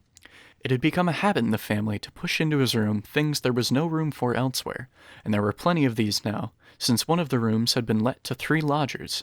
These serious gentlemen, all 3 of them with full beards, as Gregor once observed through a crack in the door, had a passion for order, not only in their own room, but, since they were now members of the household, in all its arrangements, especially in the kitchen. Superfluous, not to say dirty, objects they could not bear. Besides, they had brought with them most of the furnishings they needed. For this reason, many things could be dispensed with that it was no use trying to sell, but that should not be thrown away either. All of them found their way into Gregor's room. The ash can, likewise, and the kitchen garbage can. Anything that was not needed for the moment was simply flung into Gregor's room by the charwoman, who did everything in a hurry. Fortunately, Gregor usually saw only the object, whatever it was, and the hand that held it. Perhaps she intended to take the things away again as time and opportunity offered, or to collect them until she could throw them all out in a heap, but in fact they just lay wherever she happened to throw them, except when Gregor pushed his way through the junk heap and shifted it somewhat, at first out of necessity, because he had not room enough to crawl, but later with increasing enjoyment, although after such excursions, being sad and wearied at death, he would lie motionless for hours. And since the lodgers often ate their supper at home in the common living room, the living room door stayed shut many an evening, yet Gregor reconciled himself quite easily to the shutting of the door, for often enough on evenings when it was opened, he had disregarded it entirely, and lain in the darkest corner of his room, quite unnoticed by the family. But on one occasion the charwoman left the door open a little, and it stayed ajar even when the lodgers came in for supper, and the lamp was lit. They set themselves at the top end of the table where formerly Gregor and his father and mother had eaten their meals, unfolded their napkins, and took knife and fork in hand. At once his mother appeared in the other doorway with a dish of meat, and close behind her his sister with a dish of potatoes piled high. The food steamed with a thick vapor. The lodgers bent over the food set before them as if to scrutinize it before eating. In fact, the man in the middle, who seemed to pass for an authority with the other 2, cut a piece of meat as it lay on the dish, obviously to discover if it were tender or should be sent back to the kitchen. He showed satisfaction, and Gregor's mother and sister, who had been watching anxiously, breathed freely and began to smile. The family itself took its meals in the kitchen. Nonetheless, Gregor's father came into the living room before going into the kitchen, and with one prolonged bow, cap in hand, made a round of the table. The lodgers all stood up and murmured something in their beards. When they were alone again, they ate their food in almost complete silence. It seemed remarkable to Gregor that among the various noises coming from the table, he could always distinguish the sound of their masticating teeth, as if this were a sign to Gregor that one needed teeth in order to eat, and that with toothless jaws, even of the finest make, one could do nothing. "I'm hungry enough," said Gregor sadly to himself, "but not for that kind of food. How these lodgers are stuffing themselves, and here am I, dying of starvation." On that very evening, during the whole of his time there, Gregor could not remember ever having heard the violin. The sound of violin playing came from the kitchen. The lodgers had already finished their supper. The one in the middle had brought out a newspaper and given the other 2 a page apiece, and now they were leaning back at ease, reading and smoking. When the violin began to play, they pricked up their ears, got to their feet, and went on tiptoe to the hall door where they stood huddled together. Their movements must have been heard in the kitchen, for Gregor's father called out, "Is the violin playing disturbing you, gentlemen? It can be stopped at once." "On the contrary," said the middle lodger. Could not Fräulein Samsa come and play in this room, beside us, where it is much more convenient and comfortable?" "Oh, certainly!" cried Gregor's father, as if he were the violin player. The lodgers came back into the living room and waited. Presently, Gregor's father arrived with the music stand, his mother carrying the music and his sister with the violin. His sister quietly made everything ready to start playing. His parents, who had never let rooms before and so had an exaggerated idea of the courtesy due to lodgers, did not venture to sit down on their own chairs. His father leaned against the door, the right hand thrust between two buttons of his livery coat, which was formally buttoned up. But his mother was offered a chair by one of the lodgers, and, since she left the chair just where he had happened to put it, sat down in a corner to one side. Gregor's sister began to play. The father and mother, from either side, intently watched the movements of her hands. Gregor, attracted by the playing, ventured to move forward a little until his head was actually inside the living room. He felt hardly any surprise at his growing lack of consideration for the others. There had been a time when he prided himself on being considerate, and yet just on this occasion he had more reason than ever to hide himself, since, owing to the amount of dust that lay thick in his room and rose into the air at the slightest movement, he too was covered with dust. Fluff and hair and remnants of food trailed with him, caught on his back and along his sides. His indifference to everything was much too great for him to turn on his back and scrape himself clean on the carpet, as once he had done several times a day. And in spite of his condition, no shame deterred him from advancing a little over the spotless floor of the living room. To be sure, no one was aware of him. The family was entirely absorbed in the violin playing. The lodgers, however, who first of all had stationed themselves, hands in pockets, much too close behind the music stand so that they could all have read the music, which must have bothered his sister, had soon retreated to the window, half whispering with down-bent heads, and stayed there while his father turned an anxious eye on them. Indeed, they were making it more than obvious that they had been disappointed in their expectation of hearing good or enjoyable violin playing, that they had had more than enough of the performance and only out of courtesy suffered a continued disturbance of their peace. From the way they all kept blowing the smoke of their cigars high in the air through nose and mouth, one could divine their irritation. And yet Gregor's sister was playing so beautifully. Her face leaned sideways. Intently and sadly her eyes followed the notes of music. Gregor crawled a little farther forward and lowered his head to the ground so that it might be possible for his eyes to meet hers. Was he an animal, that music had such an effect upon him? He felt as if the way were opening before him to the unknown nourishment he craved. He was determined to push forward till he reached his sister, to pull at her skirt and so let her know that she was to come into his room with her violin, for no one here appreciated her playing as he would appreciate it. He would never let her out of his room, at least, not so long as he lived. His frightful appearance would become, for the first time, useful to him. He would watch all the doors of his room at once and spit at intruders. But his sister should need no constraint. She should stay with him of her own free will. She should sit beside him on the sofa, bend down her ear to him, and hear him confide that he had had the firm intention of sending her to the conservatorium, and that, but for his mishap, last Christmas, surely Christmas was long past, he would have announced it to everybody without allowing a single objection. After this confession, his sister would be so touched that she would burst into tears, and Gregor would then raise himself to her shoulder and kiss her on the neck, which, now that she went to business, she kept free of any ribbon or collar. "Mr. Samsa!" cried the middle lodger to Gregor's father, and pointed, without wasting any more words, at Gregor, now working himself slowly forward. The violin fell silent. The middle lodger first smiled to his friends with a shake of the head, and then looked at Gregor again.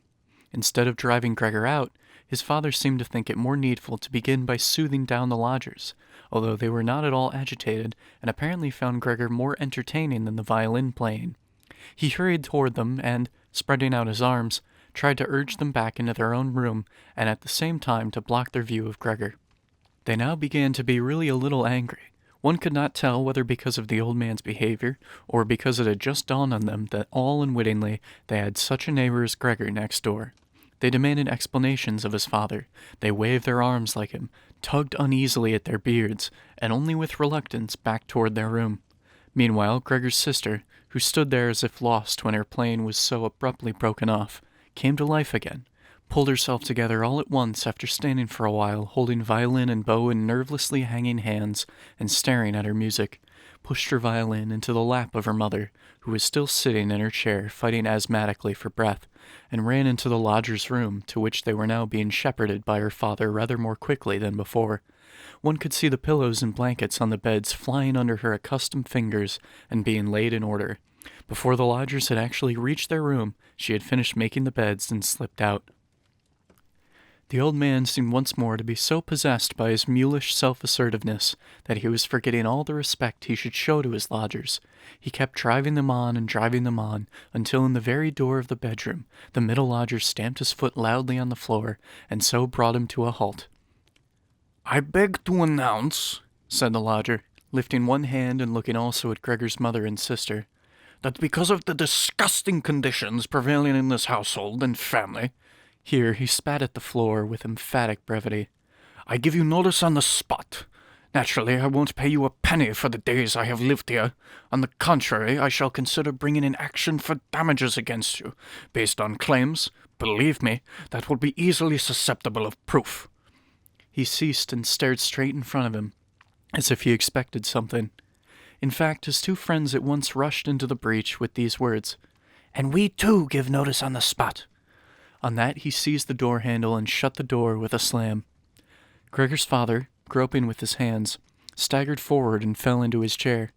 It looked as if he were stretching himself there for his ordinary evening nap, but the marked jerkings of his head, which were as if uncontrollable, showed that he was far from asleep. Gregor had simply stayed quietly all the time on the spot where the lodgers had espied him. Disappointment at the failure of his plan, perhaps also the weakness arising from extreme hunger, made it impossible for him to move. He feared, with a fair degree of certainty, that at any moment the general tension would discharge itself in a combined attack upon him, and he lay waiting. He did not react even to the noise made by the violin as it fell off his mother's lap from under her trembling fingers and gave out a resonant note.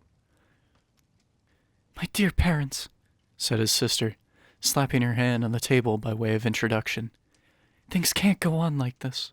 Perhaps you don't realize that, but I do.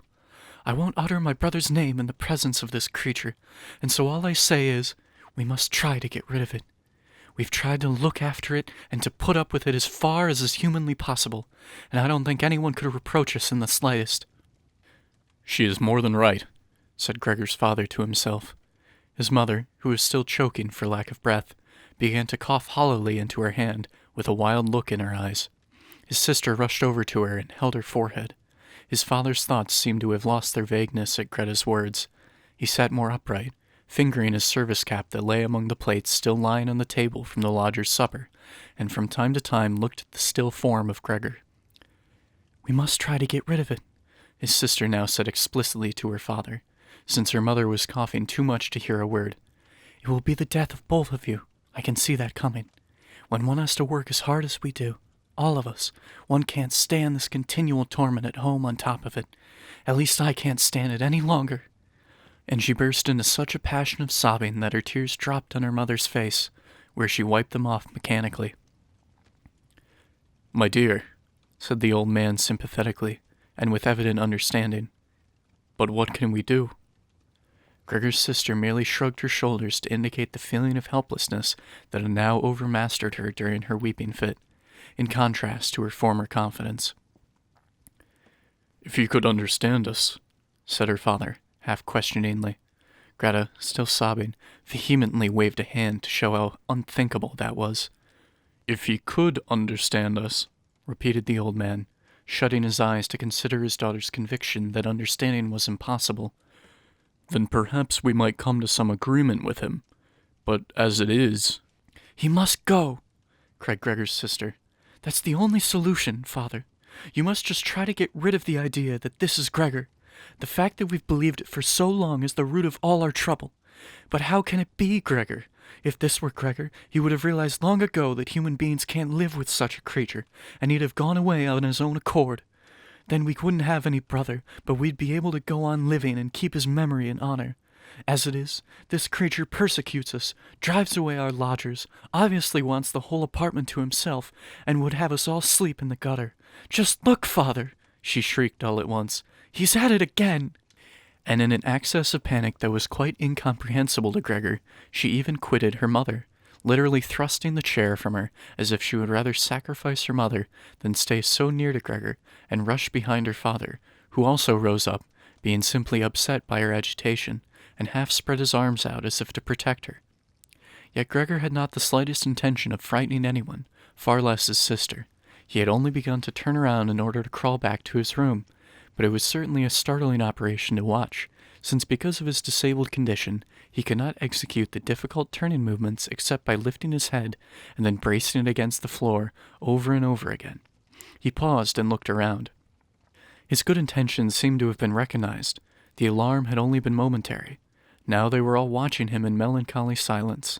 His mother lay in her chair, her legs stiffly outstretched and pressed together, her eyes almost closing for sheer weariness. His father and his sister were sitting beside each other, his sister's arm around the old man's neck. Perhaps I can go on turning around now, thought Gregor, and began his labors again. He could not stop himself from panting with the effort, and had to pause now and then to take breath. Nor did anyone harass him. He was left entirely to himself. When he had completed the turnaround, he began at once to crawl straight back. He was amazed at the distance separating him from his room, and could not understand how in his weak state he had managed to accomplish the same journey so recently, almost without remarking it. Intent on crawling as fast as possible, he barely noticed that not a single word, not an ejaculation from his family, interfered with his progress. Only when he was already in the doorway did he turn his head around, not completely, for his neck muscles were getting stiff, but enough to see that nothing had changed behind him except that his sister had risen to her feet. His last glance fell on his mother, who was not quite overcome by sleep. Hardly was he well inside his room when the door was hastily pushed shut, bolted, and locked.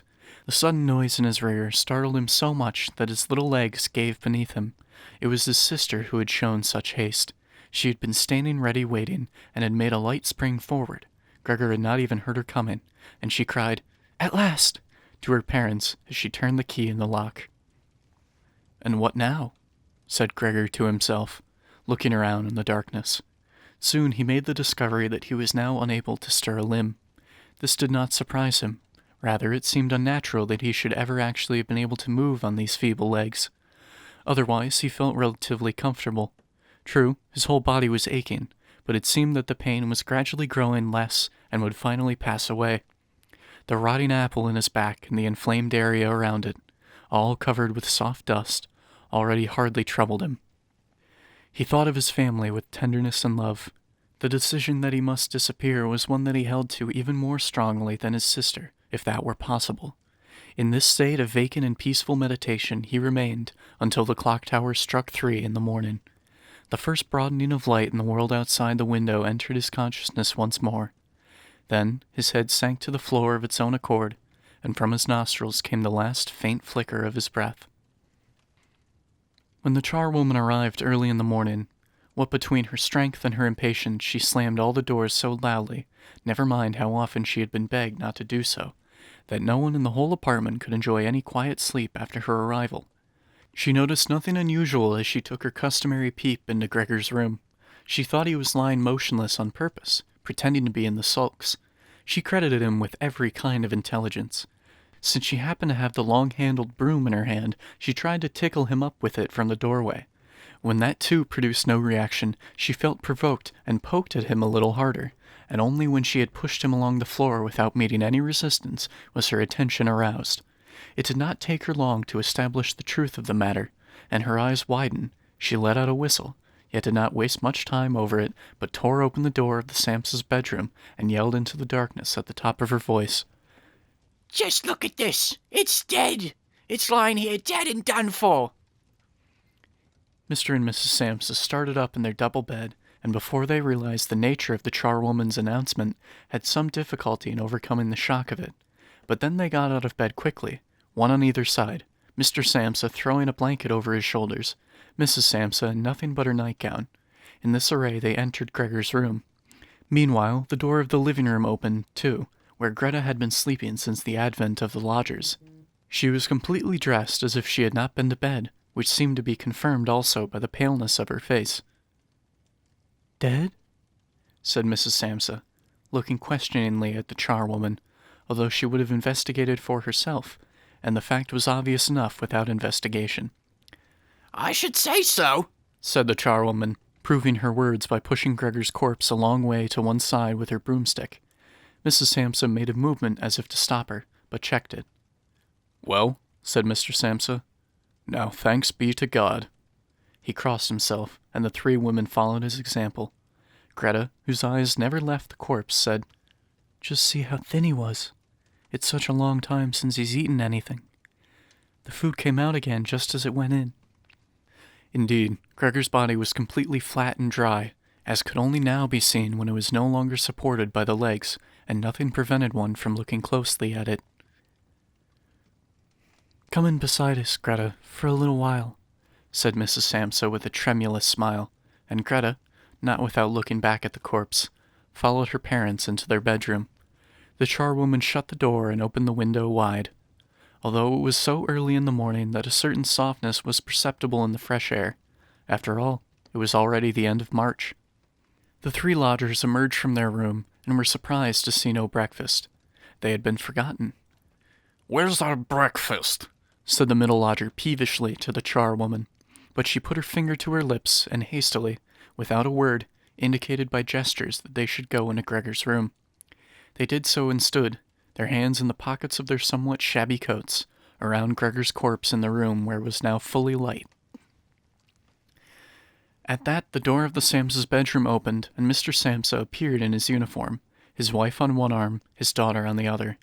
They all looked a little as if they had been crying. From time to time, Greta hid her face on her father's arm. "Leave my house at once," said Mr. Samsa, and pointed to the door without disengaging himself from the women. "What do you mean by that?" said the middle lodger, taken somewhat aback, with a feeble smile. The two others put their hands behind them and kept rubbing them together, as if in gleeful expectation of a fine set-to in which they were bound to come off the winners. "I mean just what I say," answered Mr. Samsa, and advanced in a straight line with his two companions toward the lodger. He stood his ground at first quietly, looking at the floor as if his thoughts were taking a new pattern in his head. "Then let us go, by all means," he said, and looked up at Mr. Samsa as if in a sudden access of humility he were expecting some renewed sanction for this decision. Mr. Samsa merely nodded briefly once or twice with meaning eyes. Upon that, the lodger really did go with long strides into the hall. His two friends had been listening, and had quite stopped rubbing their hands for some moments, and now went scuttling after him, as if afraid that Mr. Samsa might get into the hall before them, and cut them off from their leader. In the hall, they all three took their hats from the rack, their sticks from the umbrella stand, bowed in silence, and quitted the apartment. With a suspiciousness that proved quite unfounded, Mr. Samsa and the two women followed them out to the landing. Leaning over the banister, they watched the three figures slowly but surely going down the long stairs, vanishing from sight at a certain turn of the staircase on every floor, and coming into view again after a moment or so. The more they dwindled, the more the Samsa family's interest in them dwindled, and when a butcher's boy met them and passed them on the stairs, coming up proudly with a tray on his head, Mr. Samsa and the two women soon left the landing, and as if a burden had been lifted from them, went back into their apartment. They decided to spend this day in resting and going for a stroll. They had not only deserved such a respite from work, but absolutely needed it, and so they sat down at the table and wrote 3 notes of excuse, Mr. Samsa to his board of management, Mrs. Samsa to her employer, and Greta to the head of her firm. While they were writing, the charwoman came in to say that she was going now, since her morning's work was finished. At first they only nodded without looking up, but as she kept hovering there, they eyed her irritably. "Well," said Mr. Samsa. The charwoman stood grinning in the doorway, as if she had good news to impart to the family, but meant not to say a word unless properly questioned. The small ostrich feather standing upright on her hat, which had annoyed Mr. Samsa ever since she was engaged, was waving gaily in all directions. "Well, what is it then?" asked Mrs. Samsa, who obtained more respect from the charwoman than the others. "Oh," said the charwoman, giggling so amiably that she could not at once continue. "Just this. You don't need to bother about how to get rid of the thing next door. It's been seen to already." Mrs. Samsa and Greta bent over their letters again, as if preoccupied. Mr. Samsa, who perceived that she was eager to begin describing it all in detail, stopped her with a decisive hand. But since she was not allowed to tell her story, she remembered the great hurry she was in, obviously deeply huffed. "Bye, everybody," she said, whirling off violently, and departed with a frightful slamming of doors. "She'll be given notice tonight," said Mr. Samsa, but neither from his wife nor his daughter did he get any answer, for the charwoman seemed to have shattered again the composure they had barely achieved. They rose, went to the window, and stayed there, clasping each other tight. Mr. Samsa turned in his chair to look at them, and quietly observed them for a little. Then he called out, "Come along now, do. Let bygones be bygones, and you might have some consideration for me." The two of them complied at once, hastened to him, caressed him, and quickly finished their letters. Then they all three left the apartment together, which was more than they had done for months, and went by tram into the open country outside the town. The tram, in which they were the only passengers, was filled with warm sunshine. Leaning comfortably back in their seats, they canvassed their prospects for the future, and it appeared on closer inspection that these were not at all bad, for the jobs they had got, which so far they had never really discussed with each other, were all three admirable and likely to lead to better things later on. The greatest immediate improvement in their condition would of course arise from moving to another house. They wanted to take a smaller and cheaper, but also better situated and more easily run apartment than the one they had, which Gregor had selected. While they were thus conversing, it struck both Mr. and Mrs. Samsa almost at the same moment, as they became aware of their daughter's increasing vivacity, that in spite of all the sorrow of recent times, which had made her cheeks pale, she had bloomed into a pretty girl with a good figure. They grew quieter and half unconsciously exchanged glances of complete agreement, having come to the conclusion that it would soon be time to find a good husband for her. And it was like a confirmation of their new dreams and excellent intentions that at the end of their journey, their daughter sprang to her feet first and stretched her young body.